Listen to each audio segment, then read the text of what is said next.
راغلی یم د کابل ولایت قره باغ ولسوالۍ ته. دلته له یو مخترع او مبتکر ځوان چې د ډرون تیارۍ جوړه کړې دی له ده سره خبرې لرم. سلام خوشبخ. ماشاءالله کمال هم دی که نه؟ انشاءالله په آینده کې زه غواړم د دې نه غټه او په سیستم کې هم د دې نه پرمختللی شی جوړ.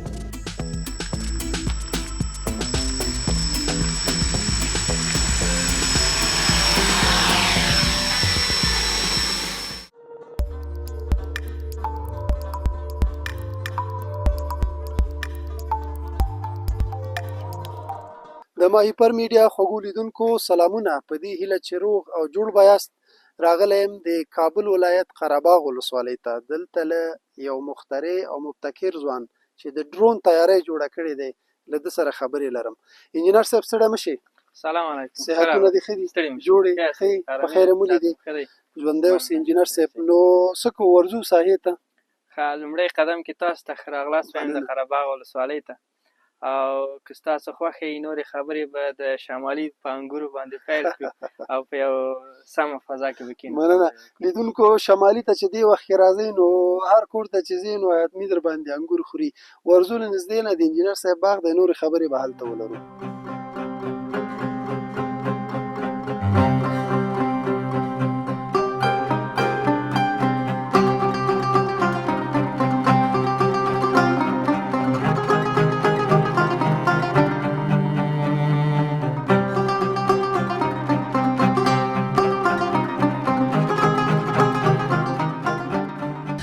انجینر صاحب، هر څوک چې یو اختراع کوي، یو شی جوړوي، خو لومړی هغه سره حتمي یو فکر، یو مفکوره موجوده وي.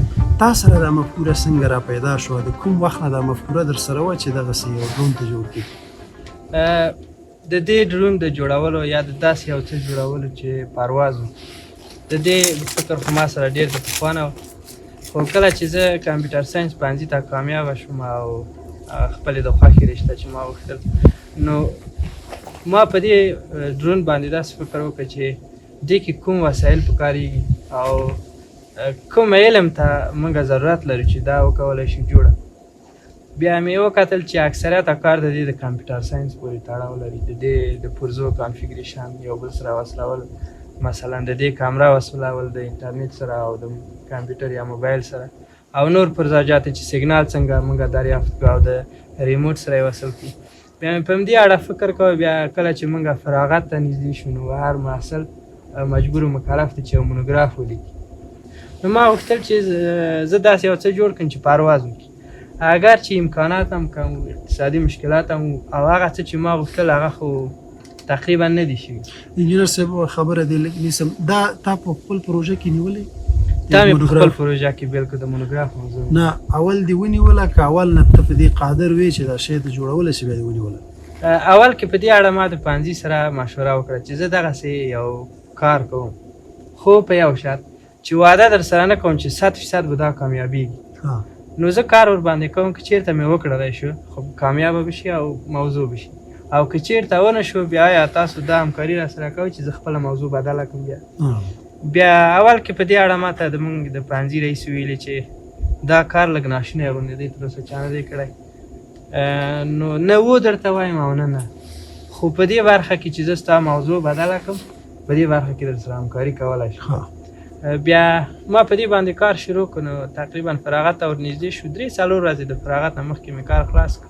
ورته مې ویل چې تکمیل شو کېږي، اگر چې د دې د جوړولو په جریان کې ډېرو ستونزو سره مخ شوم. څو وارې ورغلم چې یاره زه دا پروژه نور کار نشم کولی، سیستم یې لږ پیچیده او سخت و که نه. خو بیا هغوی به زه تشویقولم چې 2000 تسلیمېږي، دا خو ډېر سخت کار نه دی او دومره زر مه تسلیمېږه، ته دې خپل هلو ځلو ته دوام ورکړه. بیا بالاخره کامیابه شو او داسې یو څه شو.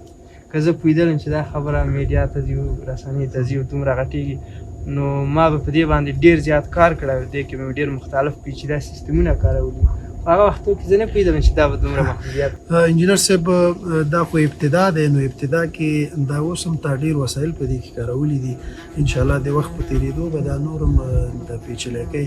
ښه دا راته ووایه انجینر صاحب، دا خو تا د پوهنتون د مونوګراف موضوع ویلی دی، هغې نه وروسته مخکې په کوچنیوالي کې داسې فکر تا درلوده چې داسې یو څه به جوړ کړې؟ بالکل، ما تقریبا په کوچنیوالي کې دغه الکترونیکي آلو کې برخو راډیوګانې په دې موټرکو په دې شیانو کې ډېرې ګوتې به دې وهلې، خو هغه وخت کې دومره غټ فکر راسره نه و چې زه باید داسې یو څه جوړ کړم چې والوځي.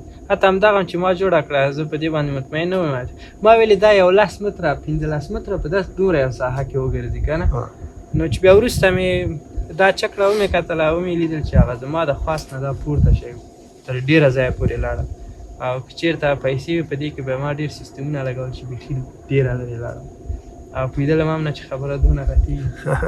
انجینر صاحب دا به زه لږ نږدې کړمه، دا به زه داسې ونیسم که نه، ته دا تشریح کړه چې دا کوم سامان آلات پکې کارول شوي دي که نه، او قیمتونه یې څومره دي؟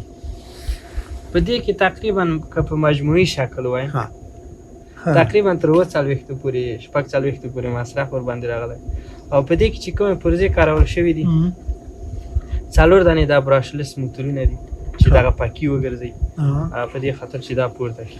4 دانې دغه پاکي دي، او یو دانه جی پی ایس دی چې د دې پرزې وظیفه دا ده که چېرته دا د ریموټ سره ارتباط قطع کېږي یا ریموټ ولویږي ګل شي یا یو بله ستونزه پیدا شي.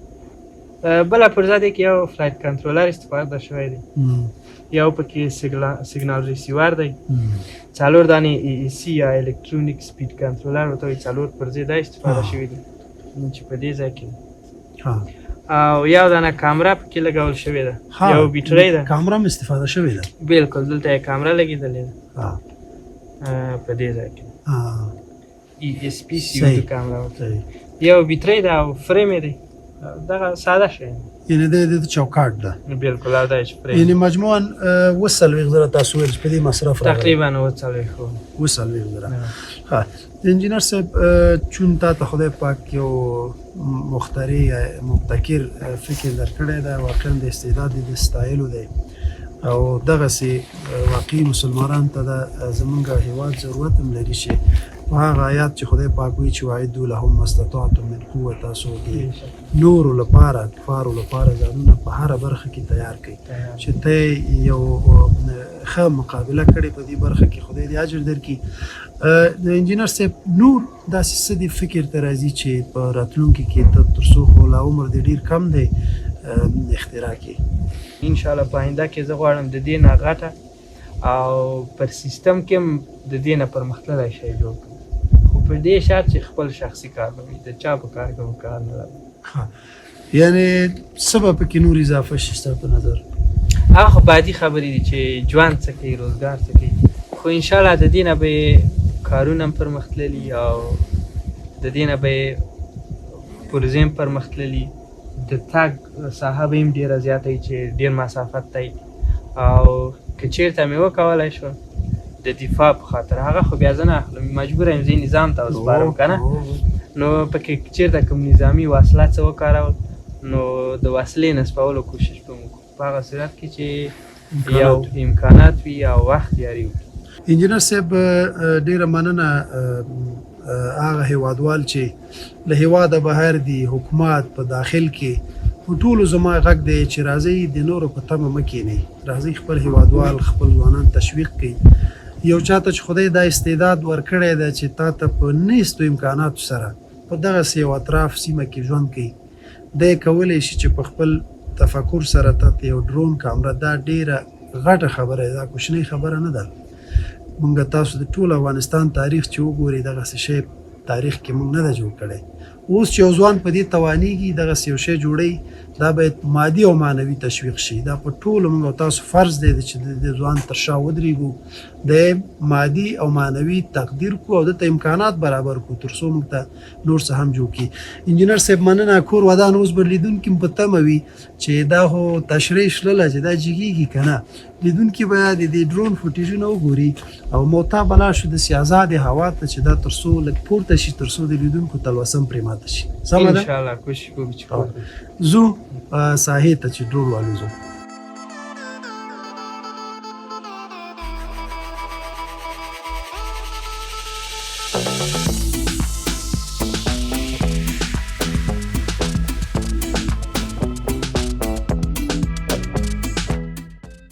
لیدونکو بیا هم سلامونه.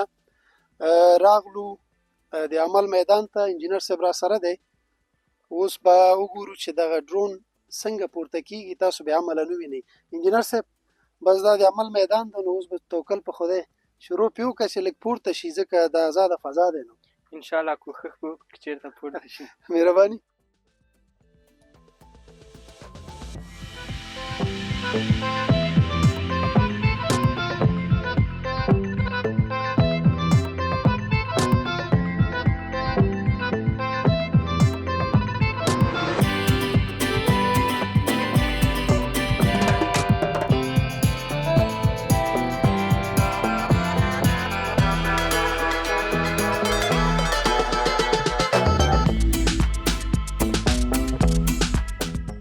یالله خیر کی انجینر صاحب، چالانه خوشوخت.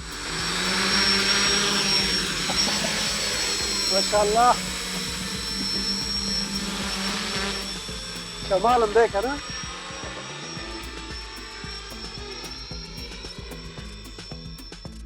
تا ډریوري مې چندان زده نه انجینر صاحب اواز هم ډېر کم ده. تا ویل ډېر دی، خو ډېر کم اواز ده.